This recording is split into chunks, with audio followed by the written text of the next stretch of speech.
bit of light entertainment, levity, and all things stitching and bitching and fun here with the Quarantine Diaries. And as promised this week, my very special guest is the fantastic Helene Dehmer from Happy Go Knitty. And it's sort of and it felt really appropriate to have you here today, because today obviously would have been the opening of Knitter's Nights, and you have been one of my regular offenders for a number of years at Knitter's Nights, and you're both tutoring and trading. But that's okay, because we can get together and talk about wonderful, fabulous things here today, as if we can anyway. Yeah. So tell us a little bit about who you are, how you came by the ways of New Zealand, and the wonderful goodness that is Happy Go Knitty. Oh, okay.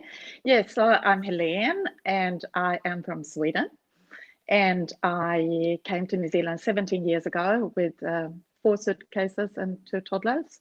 And yeah, no work, no permits, no nothing. But yeah, I'm still here. And I've been a knitter since I was 11.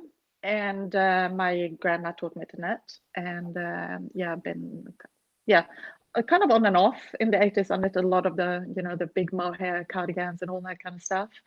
I've done kind of a slightly weird journey. Maybe I stitched my first sweater when I was like 23, but I didn't learn how to knit socks until a few years ago. So that's kind of my knitting journey. Well, which is pretty amazing, considering that you are one of the few people out there that does the most incredible self-striping sock yarn, which is one of the things that Happy Go Knitty is known for. So, the fact that you were very late to the sock game is quite amazing. I was definitely very late to that. I was just overwhelmed about the heel thing, and then when I did it, I was like, okay, was that it?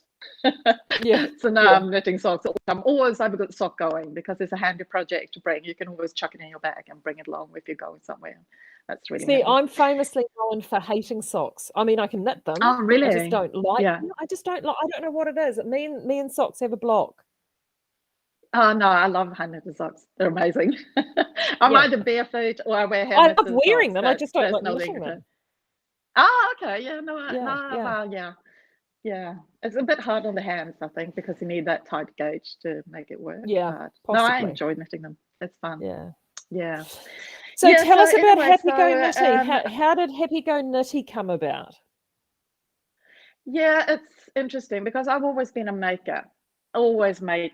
And so when I moved here to New Zealand, after a while, I started making jewelry. And I sold jewelry at craft markets, beaded jewelry. And then a friend of mine, she had twins. Oh, so I wasn't knitting. I had like a break from knitting for quite a few years. And then a friend of mine, she had twins. And I thought, I should knit them some beanies. And I knitted little beanies. And I thought, knitting is fun. So I picked it up again. And then back when I lived, before I left Sweden, my sister and I, we played around with dyeing cotton yarn. And we knitted it for our kids. So I had brought some of that cotton with me here to New Zealand. And I thought, maybe I should try selling that. And I did. And it sold really well. So then I started forcing my sister, because it's really difficult to buy cotton yarn here in New Zealand. So I forced my sister to pack her suitcase. When she came to visit New Zealand, she had 3/4 in her suitcase was cotton yarn and 1/4 of clothes. And she did that a few times. And then she was like, Helene, come on, you live in a country full of wool. Why don't you dye wool instead? And I thought, okay. And as you probably know, it's a very different process doing wool and cotton, plant fiber versus protein fiber. So different process, different yarn, different dyes, and really quite different. But I started and I really enjoyed it. And so then I started selling my yarn at the craft markets as well. But I had the jewelry and the yarn, and that's confusing. People don't understand that. It's too different. So after a little while, I thought, okay, let's try the yarn. And back then, I was working as a book designer. So I was just juggling this as a hobby on the side. And then the yarn kind of grew, and and then the real thing that happened was that in 2013, I was made redundant from my book designer job. And I was really, upset. And then I just thought, okay, I'm going to make it fly. And I really focused. And then they asked me to come back. So I was actually, for quite a few years, I was juggling book design on contract while I was growing Happy Go Knitty. And then they kind of started to phase me out of it, and Happy Go Knitty growth, so it kind of suited me as well. And for the past 3 years, I've been dyeing yarn full time. Wow. So, yeah, that's kind of the story. Yeah, but see, Yeah. and that's the amazing thing about how we to get to these places, isn't it? It is often this incredible journey, and Yeah. it's I find that utterly fascinating.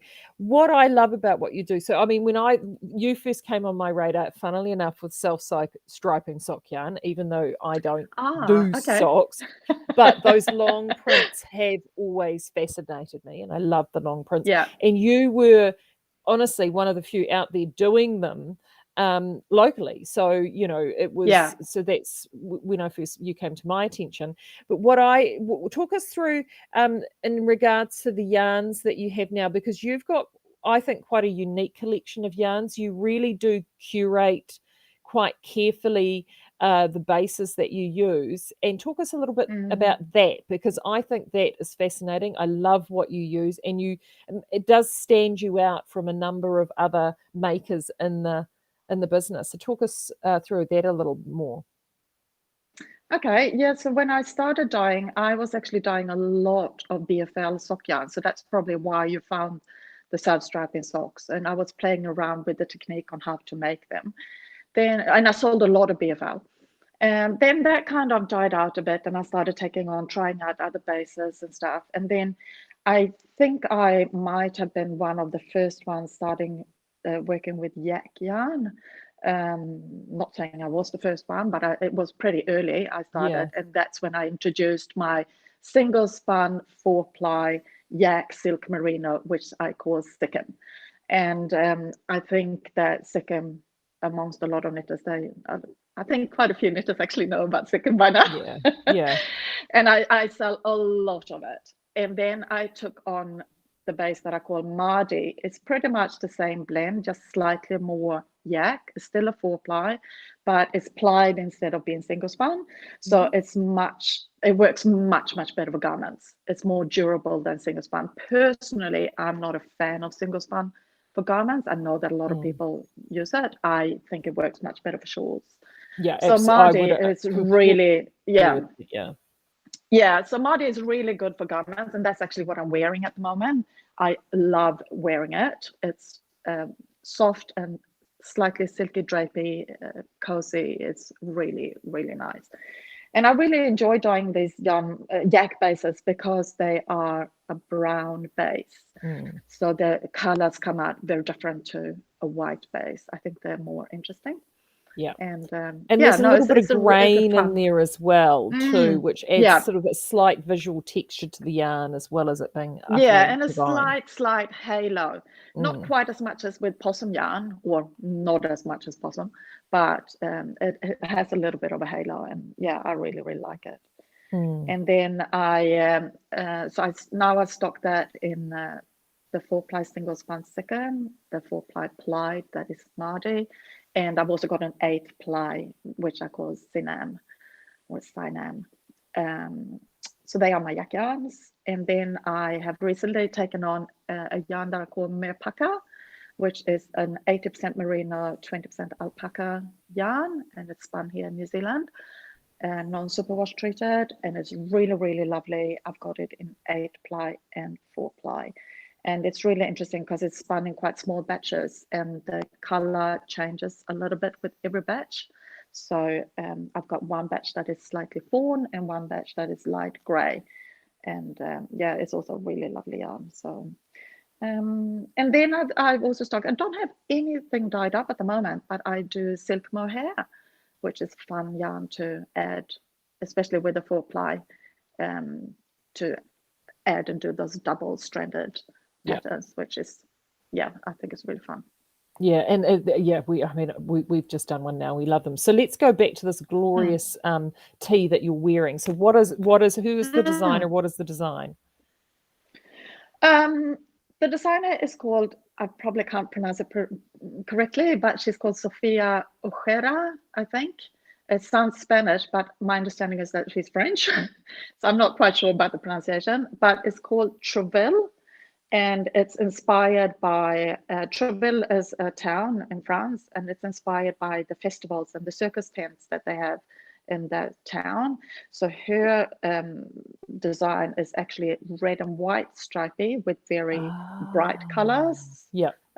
Or sort of, yes, it's a lot brighter than mine. So it'd be quite carnival, as you said, like quite circus. Yeah, exactly.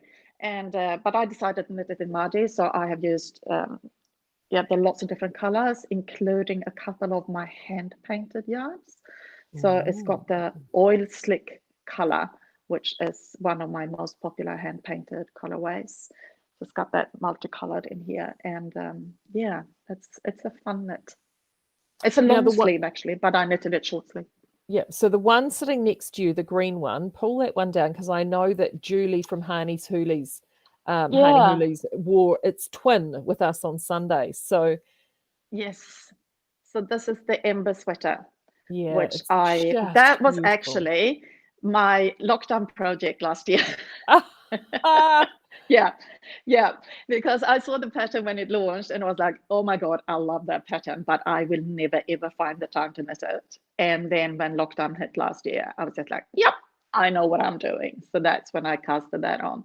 And this is probably the most fun I have ever knitted, because as you can see, it's got that gorgeous lace paneling. They almost look like palm trees, don't they? They almost look like a series. And how you've gone and done the contrast between that dark color at the top really helps those that lace panel to just pop.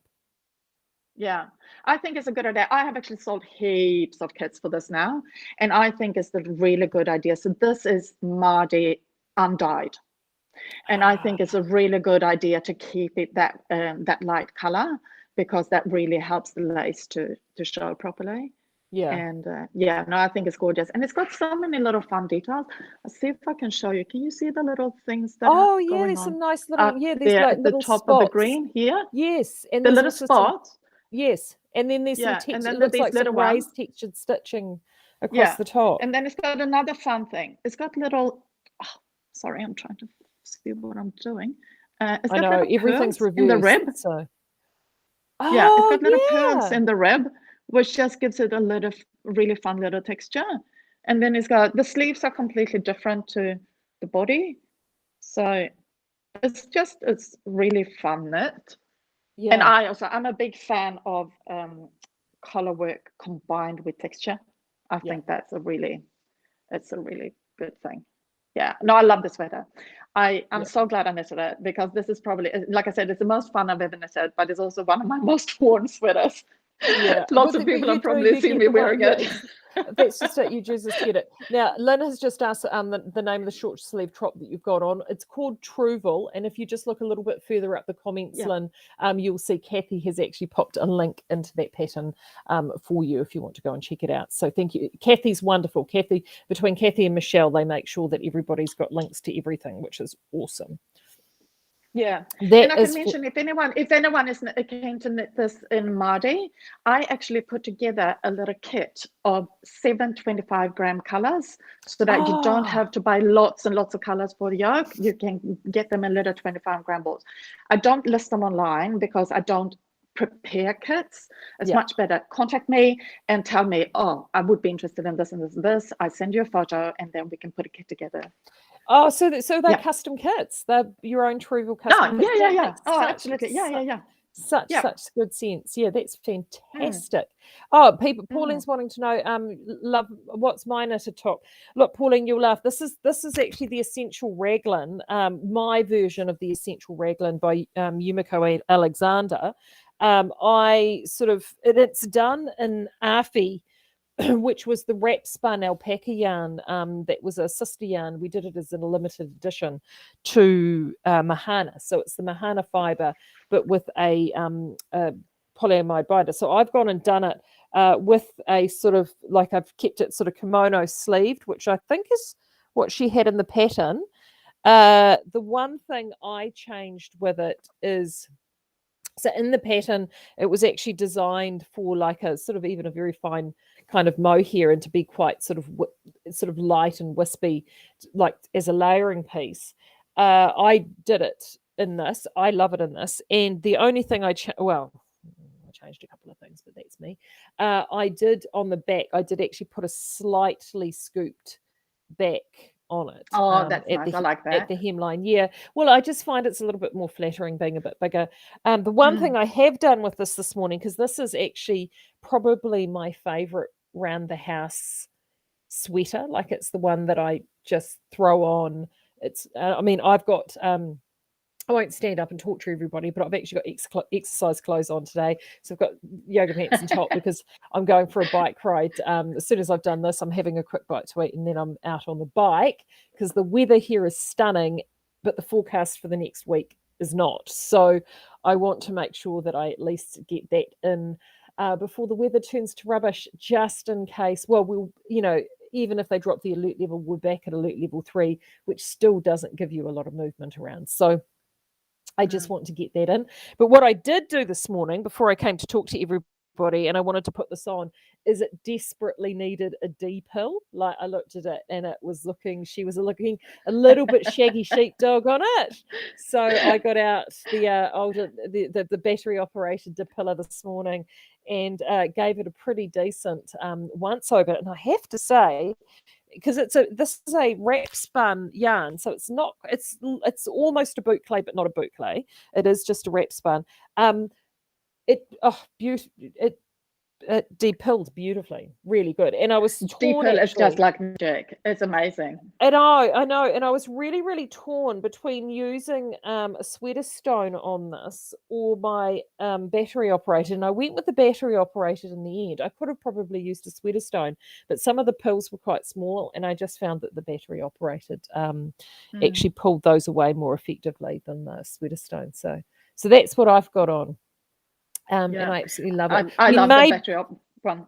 I have one. I bought it at Kmart. It was $11. Yeah, but I heard that they don't have them anymore. I'm not sure, but the one I have is amazing and it's rechargeable. So you just plug it in and it's awesome. I've got a rechargeable one, which actually I think I bought off AliExpress, and it's pretty good. I've got the battery operated Briscoe one, which I have to say, I've had 2 or 3 of them because I literally wear them out. And they take AA batteries. That sounds so rude, doesn't it? I literally wear them out. They take AA batteries, and of course, I've got teenage boys that are constantly video gaming. So the supply of AA batteries in this house is not an issue. So, and that one has got quite a good. The mesh on the front of the D-pillar is a little bigger. To be fair, though, the best D-pillar that I've used, and I really do need to, I haven't bought one and I haven't got it at home, is the fabric shaver that we bring in from Australia, which is the plug-in one. And I have to admit, when I have had stuff that I've needed de-pilling, I take my stuff into work and I do it on that one at work. That thing is the noise. It is so good.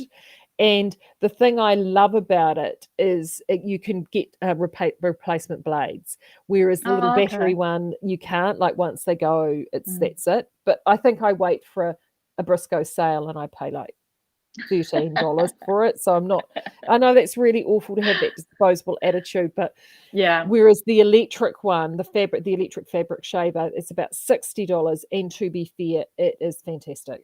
We use it all the time at work. We keep our samples up to scratch with it, and we all use it. And we've had some customers come in and they've de-pilled stuff at work on it. Oh, that's great. Yeah, that's really good. Awesome. It is really, really good. Anyway, enough of all of that.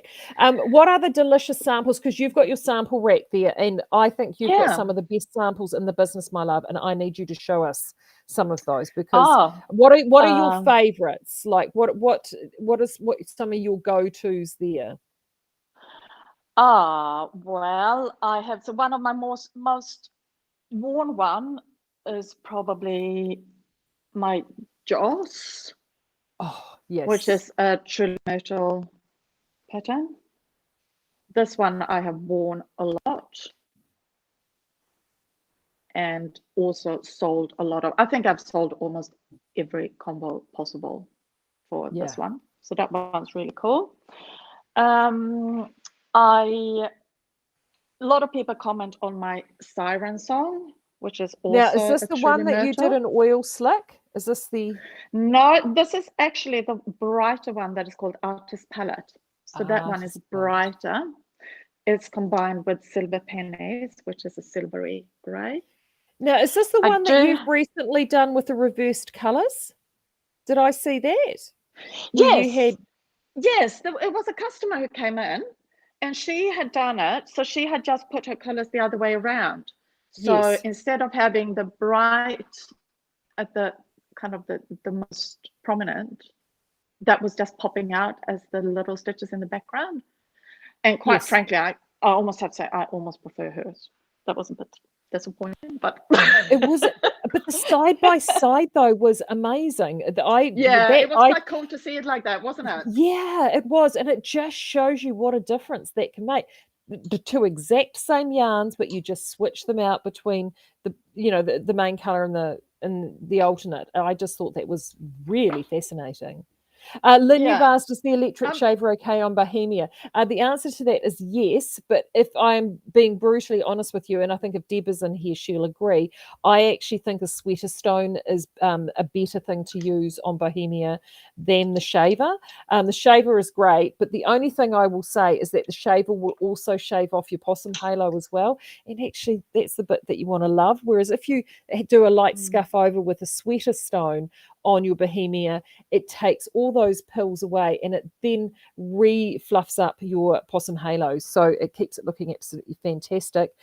Just have a look. If you go and have a look at Outlaw Yarn on Deb's blog, I know she did a really, really good blog post about this a wee while back. And she's got photos and everything. So do go and check that out. Okay, sorry. Okay, continuing. I'm going to do a little shout out for my sister, who some of you already know. Her name is Vicky Vera online. Her name is Mia. But Mia. And she has designed this shawl, which is an awesome introduction to brioche. And that's combined with, that's mohair and 4-ply held together. And that's a hand painted, or 2 hand painted actually, where it gives the range in color. And if you get a little bit more brave, she has another version where you can see there's a bit of a brioche pattern going on in that one. And I can see the colors are completely off on my screen because this is actually blue and purple. I'm not sure what it's showing your end. Yeah, it's showing sort of more grey and pink. So it's not. It's teal and purple. So not showing very well. Actually, when you flash it round at the back, when you pulled it back, you actually got a flash of the purple. Yeah. Yeah, see, it looks purple there. There you teal can and see. purple That's actually what it looks like. Yeah. Yeah. Okay, and I'm going to show a couple of sweaters, I think.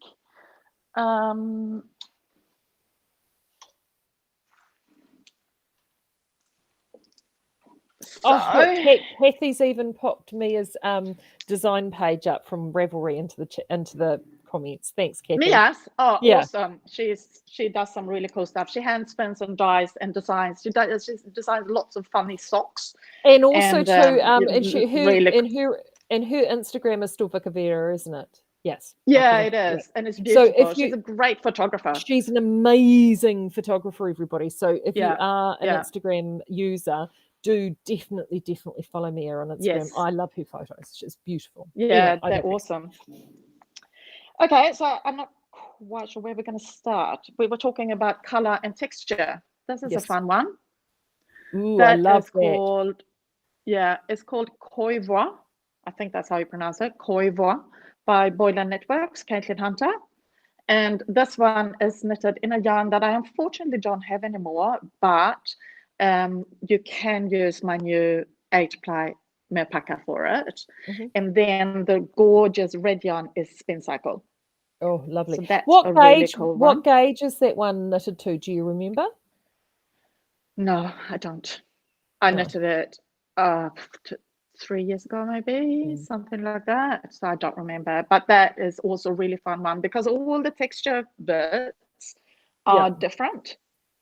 So it really keeps the interest up. So that's a really fun one. And then I quite recently knitted, this is Merpaka, and that's 4-ply. And this is Jingle by Isabel Creamer, Oh, love Isabel which Kramer. is a really lovely one. Well, do you think that this It's is really a good beautiful. time that we talk about that? Shall we? Yes, go we on. Since can, you because held that up, I think yeah. that was the perfect segue. Okay. So I am so excited that I actually have a collaboration going with Isabel Creamer. Yeah. So she has designed in my Meerpakka 8. And that is on my needles. I'm just about to finish it. I'm just got a little bit go on my sleeve here. It's the hardest thing in the world, really, because when we all stayed together, so for everyone, the Helene, myself, and Deb all stayed together. We did a pop-up in Wellington in March, end of March. yeah, in March. Yes, yeah. yes. And this was all beginning to be hatched then. Yes. So Yes. it's just kind of like, yeah, I remember like I came out to you in the lounge and said, exciting. do you know what? I just talked on Instagram. I talked to Isabel Creamer. I know, it was so exciting. Like, it was like the birth of this beautiful child. So it's it is incredibly exciting. It is, and here it is. Now, I can see I'm really struggling with showing you what it looks like, but it's another yoke sweater, and it's glorious. It's 8 ply, and can you see the yoke at all there? Yeah, you can. You can. It's very. I love those diamond shapes. It's almost very. It's called cardoon. Yeah. So it's kind of, and it was kind of funny because I decided to use my purple colored jacaranda because I have no samples at all in jacaranda. And then she told me that it was called cardoon. And I thought, oh, that was kind of suitable, wasn't it? It feels so really almost very Victorian, the yoke, almost like a Victorian type filigree. Yeah, I think it's really beautiful. And then it's got little borders down on the sleeves and down at the bottom as well. So, it's not showing. There, can you see it? Yeah. Oh, so pretty. There's the bottom. Yeah. So when is the it's really lovely. When is that looking to go it will live? launch. I actually think it's going live. I talked to her assistant yesterday, and I think it will go live next week.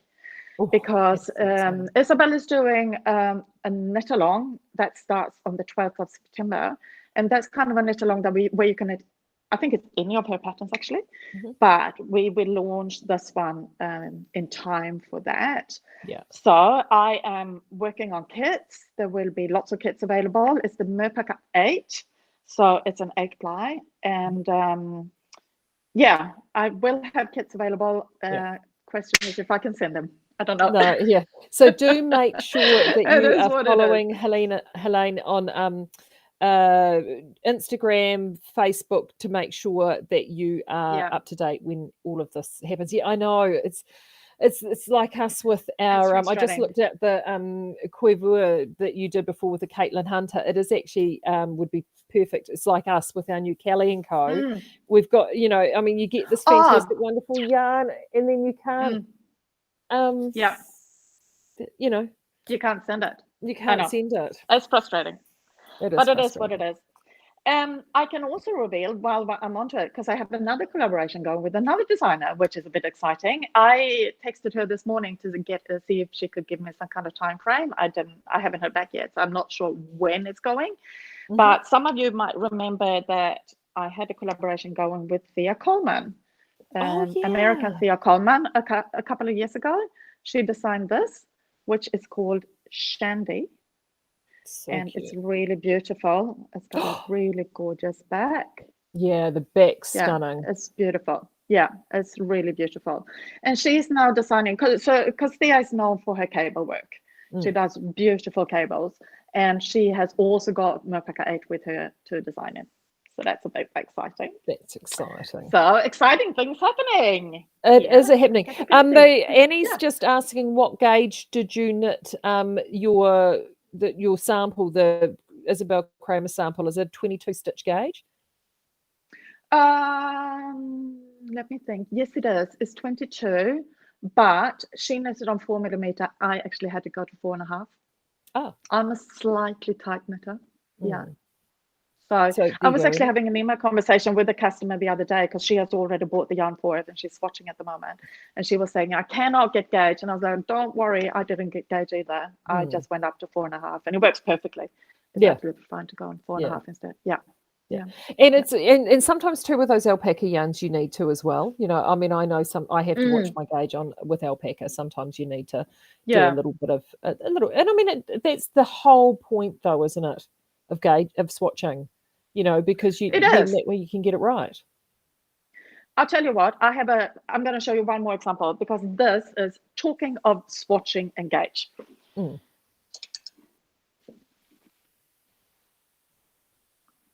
This sweater. This is also a Thea Coleman design. You can see it's got this really lovely neckline. Cute neckline. Very cute neckline and little things going on the sleeves. And is that double well. stranded? It looks like it's double stranded. Well, that's the thing. This pattern is a 10-ply wool design. Right. This was a few years ago when I really wanted to play around with mohair, and I thought, okay, what happens if I combine mohair with my sikkim? So 4-ply single spun yak silk merino, and I got gauge. It's very loose. It's kind of loose and floaty. So it's an airy little garment. It's really warm, but it's super. It's like wearing a cloud, pretty much. Yeah. And and I mean, if you get gauge, you can do whatever you like as long as you have gauge. You know, Yes, then you're exactly. fine. So I think this one. So this is just a little short crop, and it took 1.5 skein of sikkim, 2 skeins of my Caro silk mohair. That was it. Wow. That's So, and you know, that garment there too, I mean, this is one of the things that I do love about a lot of the yarns that you have is that they are perfect for knitting garments, which are really suitable for the climate in which you live, which is Auckland. And, you know, it means that you can wear them all year round and that it is really suitable. I think that is fantastic. And now I've got another question here for you from Robin. She wants to know, what is the garment hanging on the hanger in purple or even burgundy just behind you? This one? I would say so, yeah. Probably the one. That is Libby's Itsumo. Oh, gorgeous. And it's also knitted in Mardi. It's the one that I'm wearing. Mine is actually quite big. Quite honestly, I didn't knit this one because I cannot keep up with my knitting. So I have sample knitters who help me knit my samples. I've knitted quite a few myself, but not all of them. Yeah. And this one is actually a size larger than I would have needed. And it took less than 3.5 skein. Wow. So that's pretty good, I think. That is pretty good. Yeah. Yeah. So that is my Mardi, and the colorway is Black Doris Plum. Oh, lovely. Yeah. So you've got all this beautiful yarn. You're doing these collaborations, and just because you have so much free time in your life, you decided to make. I know you decided to make this massive plunge, and open the store, which is where you're sitting, which is all part of your bubble, which is so lucky. Like you live. I know. You live and breathe where you're at. So that's something. So tell us about the store, how it came about, and hopefully we can do a little bit of a walk around and we can see what you've going on. So talk us through that, where you are, when the world reopens, where they can find you. Okay, so the background is actually, I didn't at all plan to open up a shop. That was not what I was going to do. I was outgrowing my dyeing area, my dyeing workshop, and it was just getting too small. The storage was too small. I needed a bigger place. So I started looking around, and it was really difficult to find something, a lease that was small enough because I still didn't need that much space. I mean, I used to literally be in a large laundry. That's been my studio for many years. And so I was looking around, couldn't find anything, and also something where I didn't have to sign up for a 5-year contract because I didn't want to do that. And I just couldn't find anything. And then all of a sudden, I just stumbled upon this space. Because the thing is, I was looking for not just a workshop where I could play with all the water and powerful electricity you need for all the dyeing and stuff like that. But I also needed a drying space. So I needed a small space where I can put a dehumidifier and actually get the yarn dry. And it was really difficult to find anything. And then I stumbled upon this place, and it had the studio, it has the drying area, it has a packing area, it has a storage, and it has the space here, which is like, oh, I can actually open up a shop. So I didn't plan to, and it's not really, I don't call it, I don't really know what to call it, because I don't really want to call it a shop, because I'm not open. It will never be open every day. Well, it's a studio, really, isn't it? It's a studio that you open to the public from time to time. Exactly. And I kind of call it the hub, because I want it to be a place where people can come. And I am planning, when we open up again, I'm going to run knit nights. I would love to eventually do some classes and stuff like that. But I really want it to be a place where people can come in and just come in and have a chat if you want to, or bring in your knitting if you have a problem. And I've actually have a couple of customers, because I've only been open, what is it? I think it's 4 days. If the lockdown happened. So I'm still finding my feet in this. And the plan is also that eventually you're going to find my son Elliot here. I'm employing him, so he's going to be here and help me run this ship. And I'm hoping that I'm going to be able to be way more efficient, especially if he can kind of keep an eye on the shop, then I can be in the background and work. But it is primarily my workspace. So it's amazing to have an outlet for my stuff. So it's based in Browns Bay. I live in Browns Bay, so I live very, very close, which was another thing when I found this place. Is that like, it's just meant to be that I walk a couple of minutes and I'm here. So it's amazing. And so it's in Browns Bay. It's at 64 Clyde Road. If you come to Browns Bay, Clyde Road is the main street, but it's not road front. It's tucked in a little alleyway. So brilliant. If you can find Barbershop Co, it's behind Barbershop Co. But there is actually a hanging sign out on the street with a little arrow on it that points into the shop. And I've got one of those pavement signs as well. So where it's actually got a little chalkboard on it, so I can write, today I'm open 3 to 6 or whatever. Awesome. No, that's fantastic. I'm open when it suits me. Well, absolutely. I mean, this is just it. I mean, it's as you said, the space is it's actually really primarily your dyeing spaces. So it is like a workshop. It is a studio and a hub. So it's that makes vastly more sense. And I mean, we get that too. Like I know for us at Skeinz, you know, we've actually only expanded our retail in recent years. We've always had a knitters factory shop, but for years the knitters factory shop, well, for a long time it actually was open full time, because it was the little shop was located in the front reception area for the mill. So I remember that. So the one of the wives of one of our founders, she ran it, and she was also the receptionist, so it was perfect because she did sort of double duty and would receive people in and out. But as that changed over time, you know, there was a period of time that, you know, I think it was only open 10 till 2, or might have even been 10 till 1 daily for a long time. And I mean, even now we're only 10 till 3:30. But that just sort of makes sense for us, you know. So so much of our work is actually in the back. I mean, we moved to the location we're at now, and it wasn't for the retail space at all. It was the warehouse. No. Claire and I went hunting. It just happened.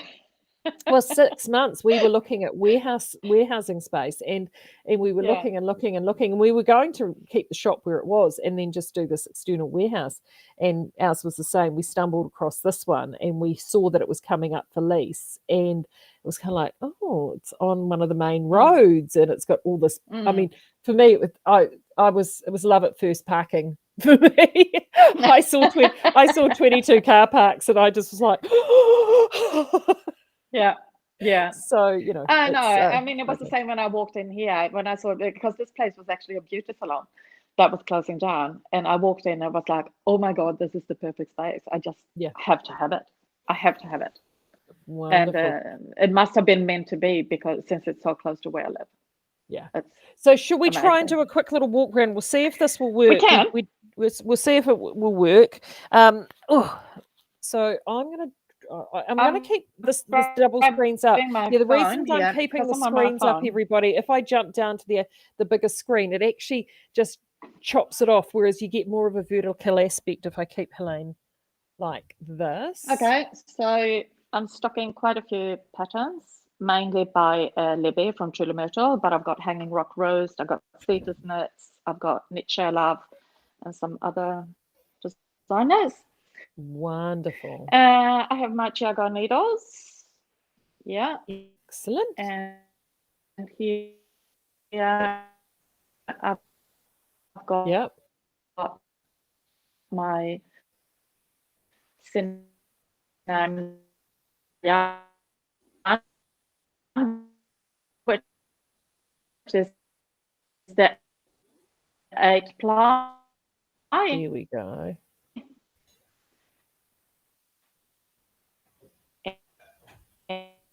And I've got my stitch markers. Oh, I shouldn't have opened that up. Oh, never mind. Yeah, it's not, the camera's struggling to keep up with the tracking.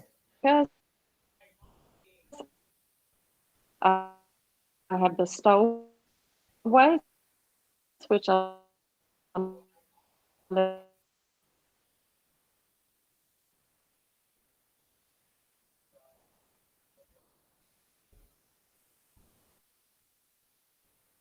oh, looks like we've lost her. Hopefully she will pop back.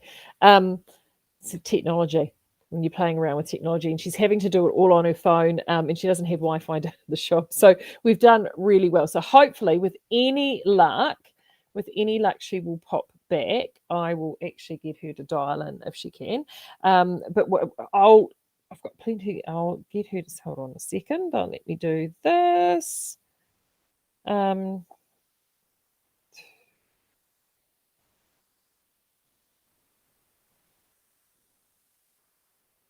Right, I've done that. While we're waiting for her, no, it is yes. Someone was just asking, did it stop and start in the video? Yeah, no, it was just she just dropped out with her Wi-Fi, but hopefully we can get Helene back in. While I thought I would get everybody here, you may have actually noticed that I popped out and sent out a newsletter this morning to everybody because I wanted to just share some more really fantastic options that you could potentially do for, doing two things at once, that you could do for the new Kelly & Co. And it was really interesting. And I'm so glad that she did it, because it's actually a pattern that I had favorited, the Koivua from Boyland Knits, which Kathy popped the link up earlier on. This is from Caitlin Hunter, and this was actually a pattern that I had highlighted. I had on my favorites because as an option for Pulse, with Pulse being our merino long sort of print plied yarn, which is very, dare I say it, spin cycle-esque. And this yarn is fantastic. And I'm so glad Helene showed us that pattern, because that sample she had, because it is one, just looking at that would work so incredibly well with the Kelly & Co. If you were wanting something, it would definitely get Gauge. There she is. She's back. Well, that didn't work, did it?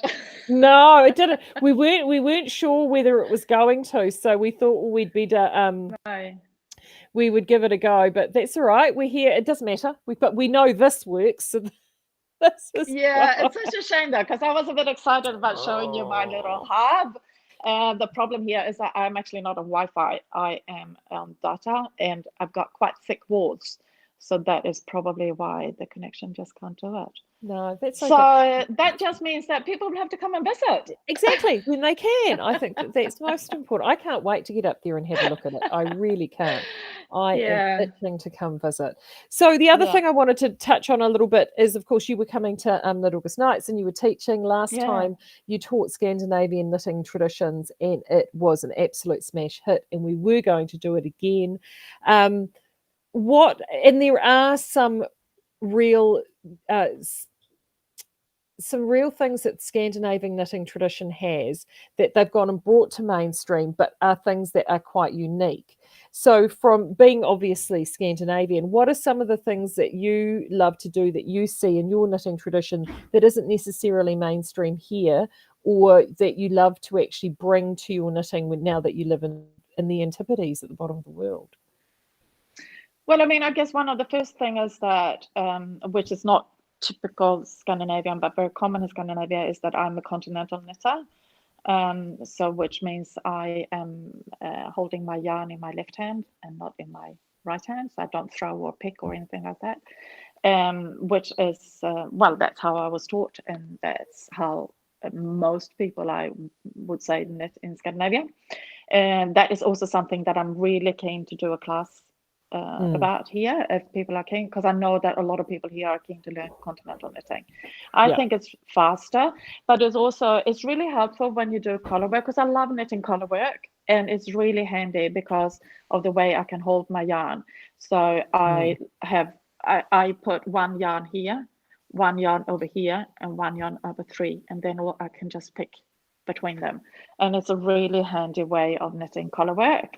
So that's now you've gone and put really videos fun. up on this, because I have seen your video. I mean, I've seen you do it in real life. Yes. And yeah, it is, I have to admit, there's something really, really unnerving about sitting with Helene on a couch, we're chatting away, having coffee, and here she is with 3 strands of yarn just talking away.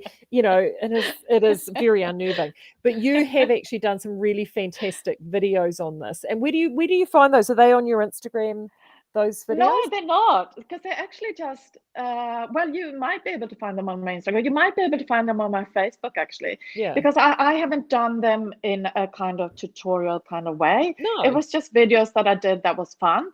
And every once in a while, if anyone is saying, like in the Skeinz Speakeasy group or somewhere else on my own page or something, it's like, oh, I don't know how to do, and then I just pop that video up because I've got it. And it's like one of those it's like those videos you get where you get fascinated when you see people like laying tiles or something. You just sort of want to watching you knit color work is like that. Honestly, you should start this entire sort of relaxation series. I think Helene knits stranded Scandinavian color work. I think it'll be a smash hit, honestly. It's still that. I mean, I'm not the fastest knitter. I'm no, but it's rhythmic. No, but it's very it's got a rhythm to it. And it's also something that, I mean, if you go with that rhythm, because the whole thing about knitting color work is a lot about, you have to keep track of your floats. If it's too tight, sometimes I see the question, in various knitting groups or whatever, people are saying, oh, my yoke looks really tight. Is it going to block out? And the answer is simply no, it won't. The yarn is not there. So you can never block out a tight yoke. So another technique that I do for my color work is I get into this rhythm where I change, especially if I go with 2 colors, it's the easiest. That I only knit a few stitches, and then I pull my stitches back the whole time, because that feeds in the yarn that is needed for the color work. And it's kind of difficult to explain, because I just do it. You don't. I mean, obviously, I'm a right-handed knitter, and I know when I do work with color work, like I know I haven't got, it's not to hand, but I did. I don't think about it either, but then I quite often do that technique where you put the dominant yarn sort of I hold that to the top, and that makes a huge difference. So I do that. I do get frustrated. I don't like working with more than 2 yarns at a time. So I will often look at, even if a color work pattern will have 4 colors in it, I do prefer it when most of them will only work 2 at a time. I know when I did the Nanil Swan show, I think there was something like only 3 rounds in the entire garment where you were working with 3 colors at one time. The rest of it was just 2 colors.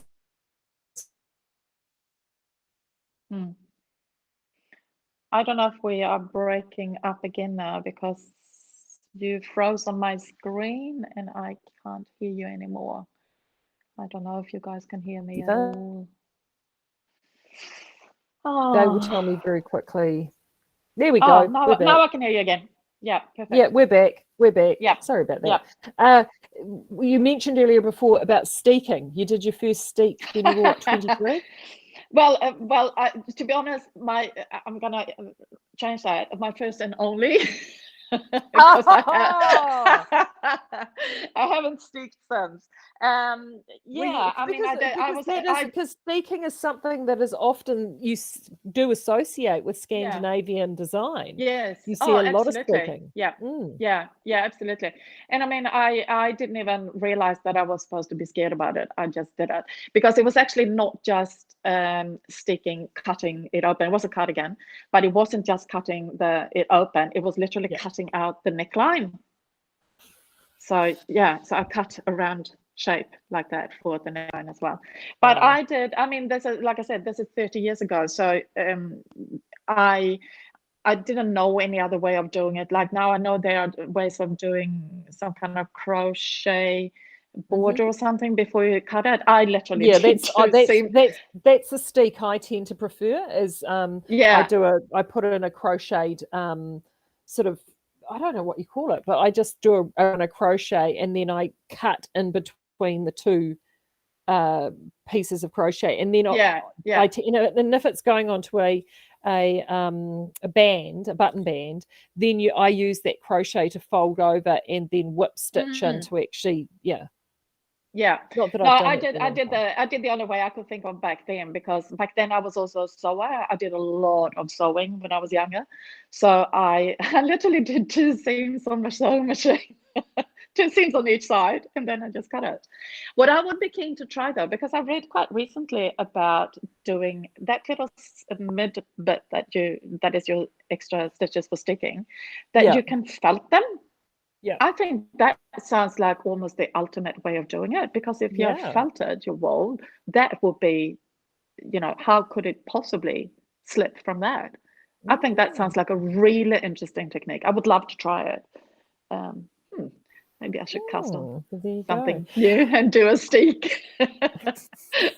Well, look, I want to thank you so much for doing this, because it has been so great to catch up, and so good to see your space and all the wonderful design. I'm actually having to wrap up because I've got dogs going crazy. I've got kids doing weird things. I've got a vacuum cleaner that's just kicked off, and so it's all going to get, look at all that fabulous I'm doing a little careful one here and see if that can work. Look at that. So just to remind everybody, you can find Helene at Happy Go Knitty on both Facebook and Instagram. Do check her out there. There's also her website.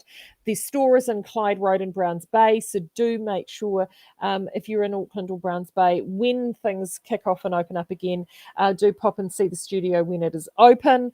And I will be back here again tomorrow. So tomorrow is Friday? So I'll be here with Deanna McDougall tomorrow, which will be awesome. But thank you so much, my friend. It's been lovely to catch up. And it's such a bummer that because we were supposed to meet in person today, and it's a shame, but it is what it is. It's okay. No, that's all right. We will get here again. Honestly, we will. Yeah, Michelle just said, she's cheeky. She said, Michelle, I thought you were going to say, get on your bike, Marie. Bless your heart. No, I will enjoy my bike ride, Michelle. Thank you very much for that. So to everybody, I will see you guys again tomorrow. Same bat time, same bat channel. Thank you very much to Helene, and have a great rest of day. Take care. We'll see you soon.